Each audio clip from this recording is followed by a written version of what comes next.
Hey guys, today we're going to jump into chapter 8. So chapter 8 is going to be about our gas laws, and it's actually going to be a pretty short chapter compared to what we've been dealing with.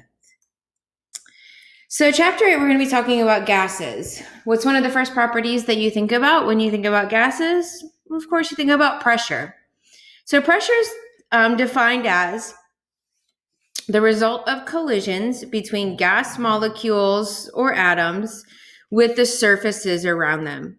So if we talk about something like tire pressure, we're talking about the particles that are hitting the inside wall of that tire, causing the pressure in that tire. If we're talking about pressure in a basketball, we're talking about the air inside of that basketball coming into contact with the inner lining. That's what's creating that pressure. So that's how we're going to think about pressure as chemists. Here is the formula for pressure. We are actually not going to use this formula to calculate anything with it, but I think it gives us a really good picture if we kind of talk our way through it conceptually. So pressure is the force exerted per unit area by gas molecules as they bounce against the surface.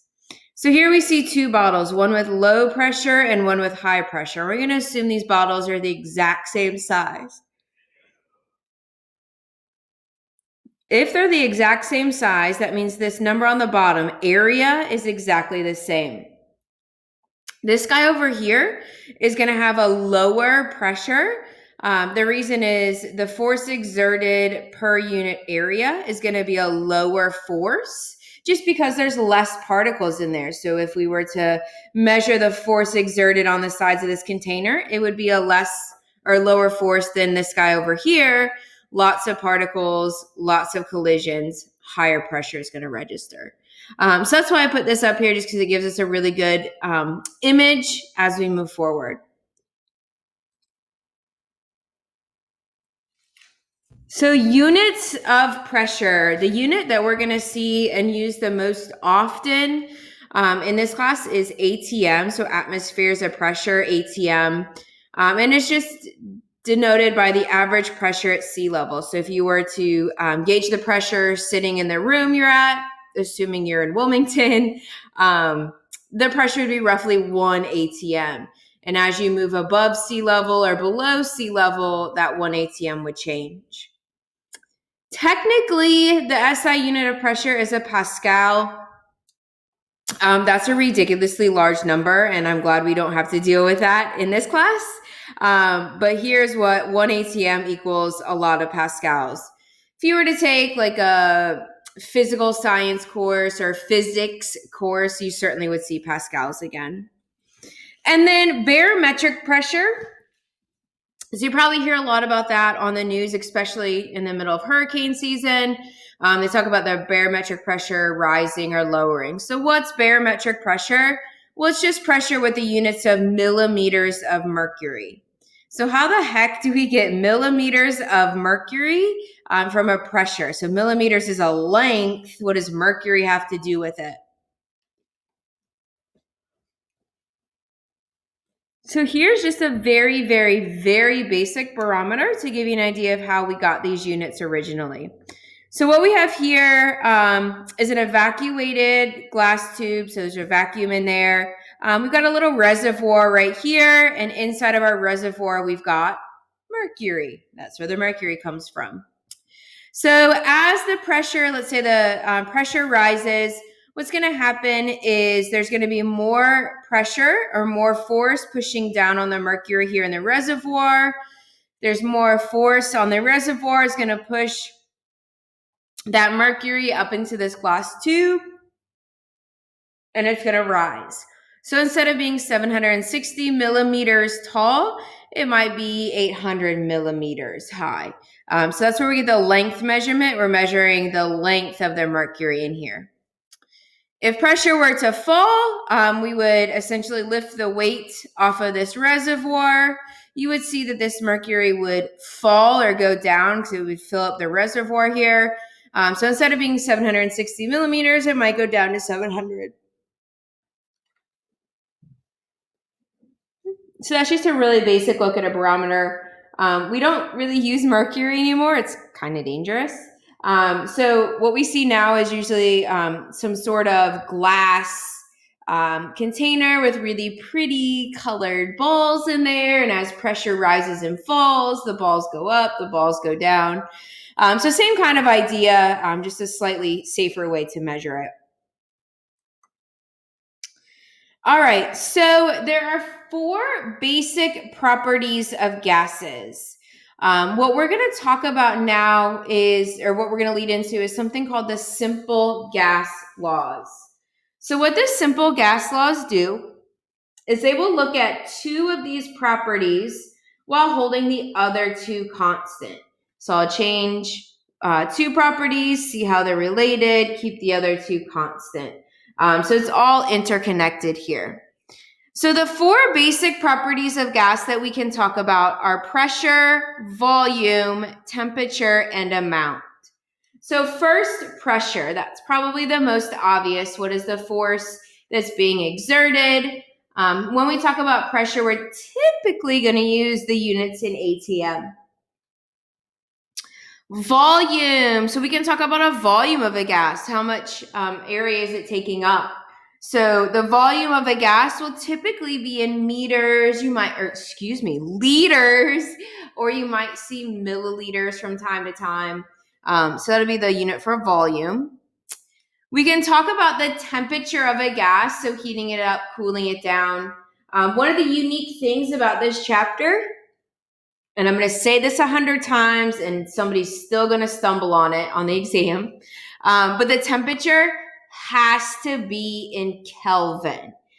So we'll talk about getting it into Kelvin when we start working problems, but it has to be in Kelvin for this chapter. The reason is the formulas we're going to look at are derived from a formula that uses Kelvin. So when we use these simplified formulas, we have to maintain that temperature in Kelvin. And then lastly, we're going to talk about the amount of gas we have. And of course, we are chemists. So when we talk about amount, we're going to talk about moles because that's what we use. So as I said before, these properties are interrelated. When one changes, it affects all of the other ones. So what we're going to do now is we're going to look at how 2 of them are interrelated. So we may look at how pressure and volume are related. And that's going to be with the assumption that temperature and amount stay the same. So we're keeping it at constant temperature. We're not letting any gas go in and out. Then we may look at volume and temperature, or then we may look at amount and volume. So we'll look at 2 properties and keep the other 2 constant. Before we dive into our simple gas laws, I want to just really quickly touch on this idea of the kinetic gas theory. It's pretty self-explanatory. Your book does a good job of going over it, but I'll at least address it here because I'll talk about it in just a minute. So this kinetic molecular theory helps us to understand the behavior of gases. So it's the simplest theory or simplest model for gases. So we're going to assume that gas consists of small particles or atoms that move randomly at high velocities. So these particles are just kind of moving all over the place, bouncing from wall to wall or container side to container side, and they're moving at very random and high velocities. We're going to assume that the attractive forces between the particles is very small. We're actually going to ignore it altogether. If you've taken a physics course, you've done this before. So the physics instructor would say, ignore friction. Can you really ignore friction? Well, no, friction exists, but it makes the math a lot easier. Same thing here. Are these forces or are these particles attracted and repelled by one another? Yeah, of course they are. But we're going to ignore that because it makes the math easier. The actual volume accompanied by a gas molecule is extremely small compared to the volume that the gas occupies. So what this is saying is gas particles are teeny tiny little particles with lots and lots of empty space between those particles. So think speck of dust, and you don't see another speck of dust, so you get all the way to the other side of a building. So just lots of empty space between these teeny tiny particles. And gas particles are in constant straight line motion. So as I alluded to before, they're going to just move in straight lines. So they come into contact with something, they're going to bounce off, go the other direction, bounce off, go the other direction. So they'll be in straight line motion until they hit something, then they'll go the other way. And the average kinetic energy is proportional to temperature. So we're going to see this idea of proportional a lot in the coming slides. But what this is saying is that as the temperature goes up, so you heat up a sample of gas, the kinetic energy is also going to go up. Kinetic energy is just a fancy word for the speed of those particles, essentially. So you heat up gas, particles are going to move faster. You cool down a gas, particles are going to move slower. So that's what we mean by proportional. One goes up, the other goes up. One goes down, the other goes down. All right, so we're going to talk about 3 simple gas laws. Each of these have their own series of slides. So this is just an introduction slide. So Boyles Law, we're going to look at pressure and volume. Charles' Law, we're going to look at volume and temperature. And Avogadro's Law is going to be volume and amount.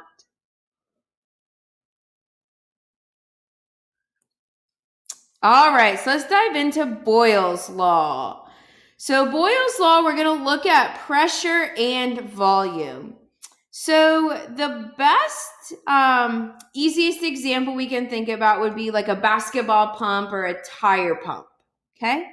So just to get some terminology out of the way, because I'm going to use it, we're going to call this container that the gas is in, we'll call that the cylinder. And then this stopper right here that you can push up or you can pull up or push down. We're going to call that the piston. So the piston goes down, the piston goes up. And that happens inside of this cylinder. Okay. So let's think about, well, I guess it starts with the upstroke. So we'll think about the upstroke. So the piston is all the way here at the bottom of the cylinder. I pull the piston all the way to the top. What is going to happen to the volume inside of that cylinder? Is the volume going to go up or the volume going to go down?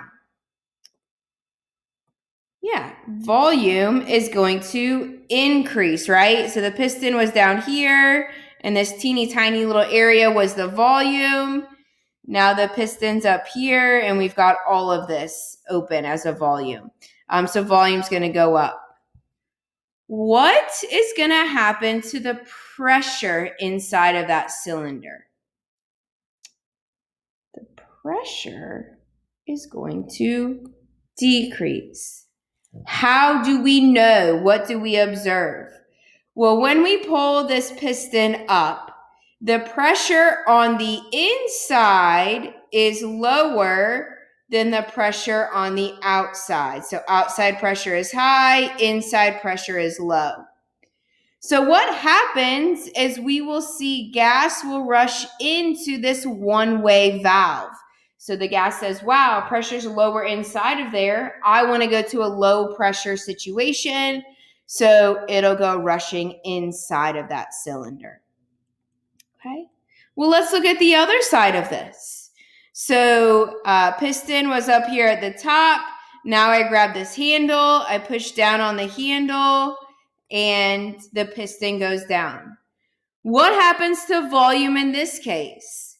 Well, the volume decreases or the volume goes down, right? We had this whole area open. Now just this little teeny tiny area is open. So volume goes down. And what happens to the pressure inside of here? Yeah, pressure goes up. Okay. How do we know? What do we observe? We push down on this piston. Now we've got a very high pressure situation in here. The gas that remains inside of here is going to say, wow, this is a lot of pressure that I'm under. I'm going to go through this tube and into the bike tire. I'm going to go through this tube and into the basketball. So we got high pressure situation inside. low pressure situation outside, and that gas is going to go towards the low pressure situation. Okay. So what we see in Boyles law is what we call an inverse relationship. When one goes up, volume goes up, pressure goes down. And when volume goes down, pressure goes up. So they're opposites. Okay. So here's that in fancy terms. So the volume of a gas and its pressure are inversely proportional. So they're opposites. Okay.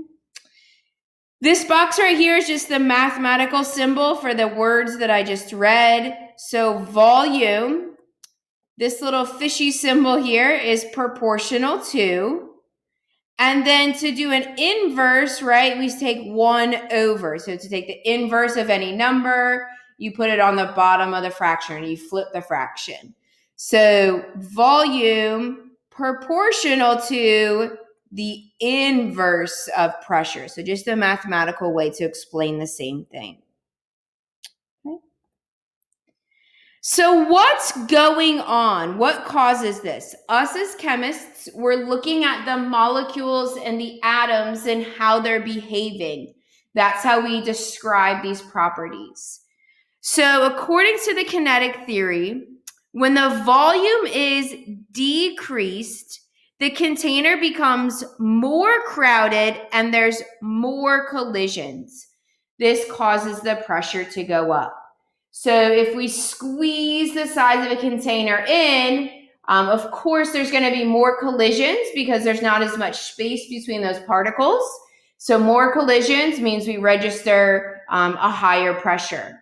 If I pull the size of that container away from those particles, we're going to have less collisions and therefore not as high of a pressure will register, so a lower pressure. Okay. So what we're going to do now is we're going to look at 2 different scenarios. So we're going to look at pressure and volume at some initial time. So I'm going to observe, this is the pressure, this is the volume. And then we're going to look at the pressure and volume at some final time. So maybe I change the pressure, what's the new volume? Maybe I change the volume, what's the new pressure? So we're just going to look at 2 different scenarios, 2 different moments in time, and we're going to see how pressure and volume change. The formula that we're going to use to do that we'll come back to that, is called Boyles Law Formula. So here's the formula. It's P1 V1 equals P2 V2. P1 and V1 is just the conditions at some initial time. So when we began, what was the pressure? What was the volume?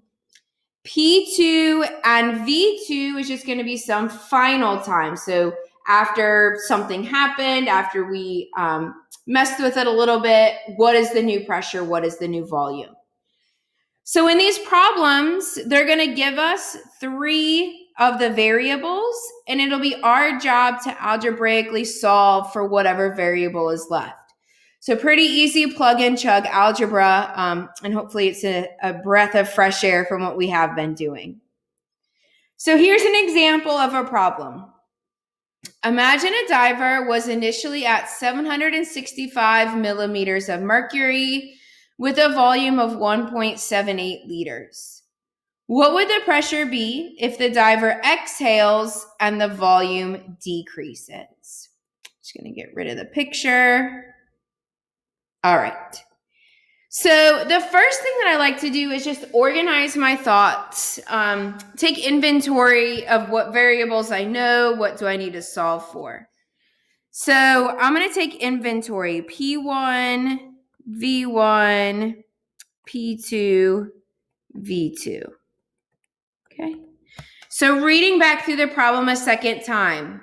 Initially, that tells me that this was the condition 1. So initially 765 millimeters of mercury. So what is that measurement? Well, that measurement is a measurement for pressure.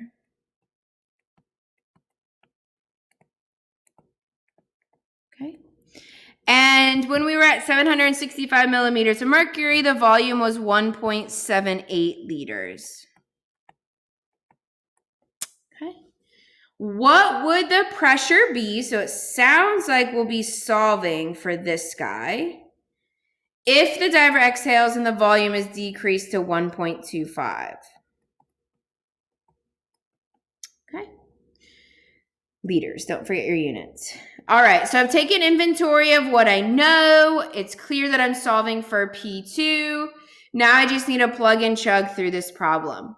So plug my numbers into the formula. So P1, 765 millimeters of mercury. Actually, I'm already going to move this over so I have enough room. All right, 765 millimeters of mercury. V1 is 1.78 liters. P2 is what we're solving for, and V2 is 1.25 liters. Okay. So to solve for P2, we're just going to do a little bit of algebraic rearrangement. So to solve for P2, I'm going to divide by 1.25 liters. Whatever I do to the right side, I have to do to the left side. So 1.25 liters. You'll notice that our units are helpful here. So liters on top, liters on bottom, that cancels. The only unit that's left is a unit for pressure, and that's what we're solving for, so that's helpful. All right, so P2 equals, let me just plug this into my calculator. So 765 times 1.78 divided by 1.25, and we get roughly 1089. And what are the units on this? It's the same units that we started with for pressure, so millimeters of mercury. Okay. The cool thing about these basic gas laws is you can always ask yourself, does this make sense? You can check yourself, okay? So in this case, I see that volume went down. So what would I expect pressure to do? What would I expect from P? I would expect P to go up. Is that what happened? Yeah, 1089 is a higher pressure than 765. So my answer makes sense. So this is the answer. Okay.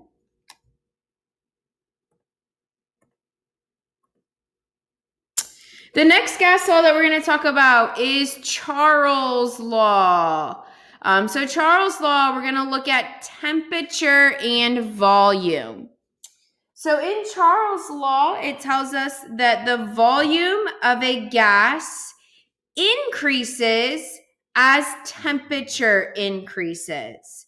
So what we see on this chart here is temperature goes up, volume goes up. Temperature goes up, volume goes up, temperature goes up, volume goes up, so on and so forth. So what we see here is still a proportionality, but in this case, as volume increases, temperature increases. And as temperature decreases, volume will decrease as well. So one goes up, the other goes up, one goes down, the other goes down. Okay.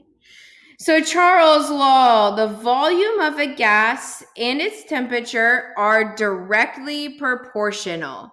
So we see again that mathematical representation of this. So volume proportional to temperature. No need for that fraction here because it's directly proportional. And what is this other thing that I've already hinted at, and I'm going to say a billion more times? What are the units for temperature? Yeah, it has to be in Kelvin. You will get it wrong if you leave it in Fahrenheit or Celsius. Okay. All right, so let's think about what might cause this. So increasing the temperature causes the particles to move faster. So you heat up a sample of gas, of course the particles are going to move faster, which would result in more collisions. But remember, if we're looking at volume and temperature, that means we're holding pressure constant. We want that to stay the same. So in order to keep pressure the same or to keep it constant, we have to increase the volume. We have to pull the sides of the container away. So we increase the temperature, particles move faster. We want to maintain the same number of collisions, so we pull the sides of that container away, and that maintains the same number of collisions. The opposite is true. So let's say that we cool a sample down. So we cool down the gas. The particles start moving slower. We want to maintain the same number of collisions. So we have to squeeze the sides of that container closer to those particles so we maintain that same number of collisions. Okay. We can also do problems with Charles' law as well. We can also do problems with Charles' law as well. The formula that we're going to use, it's slightly different because remember the proportionalities were different than Boyles. The formula we're going to use is V1 T1 equals V2 over T2. So we're dealing with fractions here, okay? What have I circled in neon green and then capitalized and circled again in neon green? Yes, the temperature must be in Kelvin. If it gives you a temperature in Celsius or if it gives you a temperature in Fahrenheit, your very first task is to put it into Kelvin. Then you can solve the problem. It has to be in Kelvin. Okay. All right, so I'm going to just get rid of this picture so I have room to work. Righty here. So same thing here. I'm going to take inventory of what I know, and then I'm just going to plug it into my equation and chug through it. So imagine we have a 2.37 liter of gas sample at 354 Kelvin. If we cool the sample to 298 Kelvin, what would the volume be? So let's do, highlighter. All right, so V1, T1, V2, T2. Imagine we have 2.73 liters at 354. So that sounds like that's the initial conditions.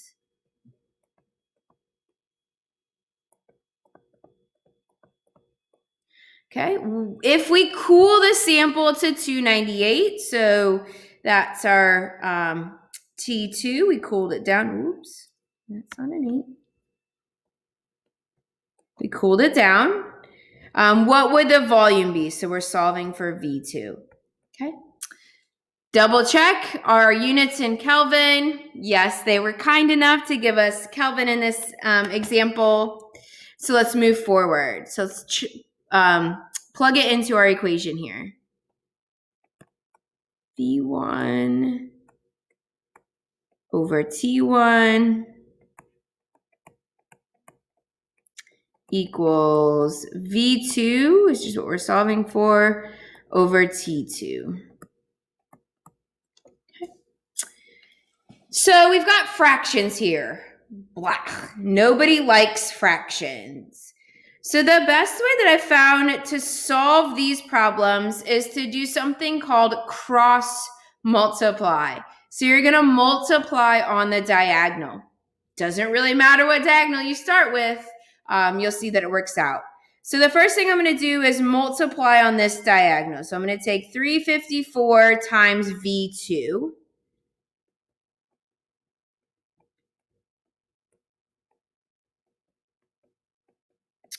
And that's going to be equal to multiplying on the other diagonal. So going the other way. So I'm going to take 2.37 times 298 Kelvin. Okay. Now we've gotten rid of the fractions. That's great news. Now we just need to solve for V2. So I'm going to divide by this 354 Kelvin. Whatever I do to the left side, I also have to do to the right side. So V2 equals Kelvin on top, Kelvin on bottom. Those cancel. So we'll take 2.37 times 298 divided by 354. So we get about 1.99 liters. Okay. Does that make sense? Yeah, it does. So temperature in this case went down. So we would expect the volume to also go down. And 1.99 is certainly less than 2.37. So if you made an algebraic mistake, or you made a mistake setting up over here, taking inventory, that will show itself if you take that step back and say, does this make sense? So if you get something that goes against what we would expect, check your math, check your setup. All right, the last law that we're going to talk about for this class is Avogadro's law.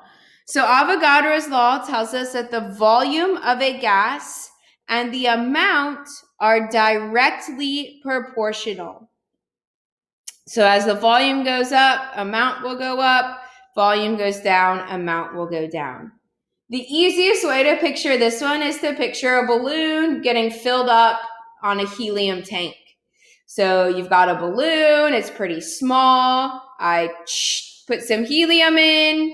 What happens to the balloon? It gets bigger. Put some more helium in, balloon gets bigger, bigger, bigger, bigger. Okay? So as I add more helium to that balloon, the volume goes up and up and up and up. Okay? How do we explain this with the kinetic theory? Well, increasing the number of particles will result in more collisions. So more particles in there, of course, more collisions with the side. But again, we're trying to hold pressure constant. So in order to keep pressure the same, we've got to pull the sides of that container away from the particles to maintain the number of particles. Same thing if we were to let some of that helium out of the balloon, we would see the balloon getting smaller. So again, the number of particles is less, collisions would go down. To maintain the same number of collisions, we have to squeeze the sides of that container closer to it. Okay. I don't think I have an Avogadro's law problem in this slideshow. But if you think about the formula, which one is it going to look like? Is it going to look like Boyles or is it going to look like Charles? Yeah, it's going to look like Charles because both of those were proportional too. So the formula for Avogadro's is going to be V1 over N1 equals V2 over N2. And again, to solve, we would just simply cross multiply. All right, so here's a nice little table. It's the summary of the laws. When I'm in an in-person class, I typically give my students these formulas on their exam. So I highly recommend that you have access to these formulas when you're doing homework, when you're doing your quiz, when you're doing your exam. You don't want to be flipping through papers trying to find it and then solving the problem. So go ahead and get this somewhere that is handy for you and you'll have it to look at for the exam. Hope you guys found this helpful.